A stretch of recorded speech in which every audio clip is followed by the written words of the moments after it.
आदाब नाजरीन, मैं हूं ज़ाहिरा अली। सलाम टीवी देख रहे हैं आप और बहुत इस्तकबाल है आप सभी का हमारे खास शो राह नजात डॉक्टर असलम खान के साथ में।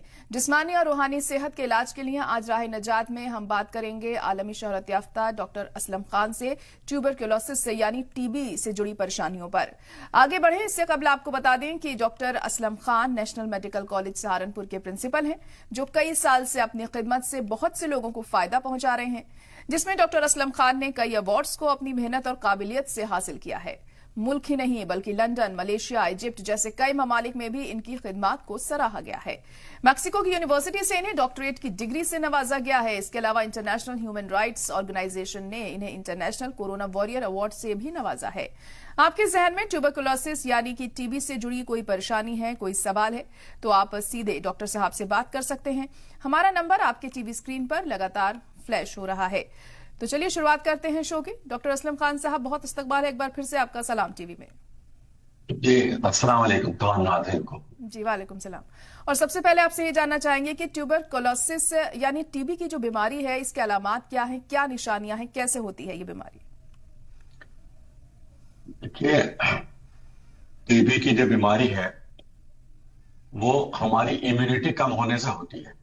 हमारी इम्यूनिटी कम हो जाती है, बॉडी की बढ़ती रोगावरोधक शक्ति कहलाती है। इसे कहते हैं डिफेंस मैकेनिज्म। और ये डिफेंस मैकेनिज्म इसलिए कम होता है कि हम अपने आप को खुदा से जोड़ नहीं पाते, या खुदा की किताब से या डिवाइन बुक जो कुरान है हमारा, उससे हम सही समझ नहीं पाते। ये बड़ी अफसोस की बात है कि हम दुनिया में सबसे ज्यादा पढ़ी जाने वाली किताब जो है कुरान है, और सबसे कम समझे जाने वाली किताब जो कुरान है।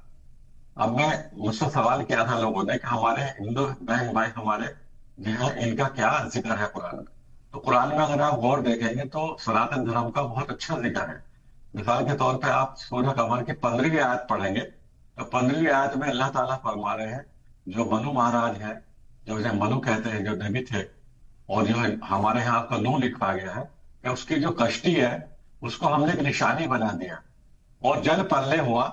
वो सारी बात उसमें आई 15वीं आयत में, और वो जल परले दुनिया की किसी किताब में नहीं है। वो सिर्फ जो एक डिवाइन बुक है, वेदों में उसका जिक्र है, और उसमें यह जिक्र है कि आप उनके संतान, उनके औलाद, 3 बच्चे थे उनके, उन 3 बच्चों में से एक बच्चे की औलाद ये हिंदुस्तान में हमारे सनातन धर्म में बहन भाई है।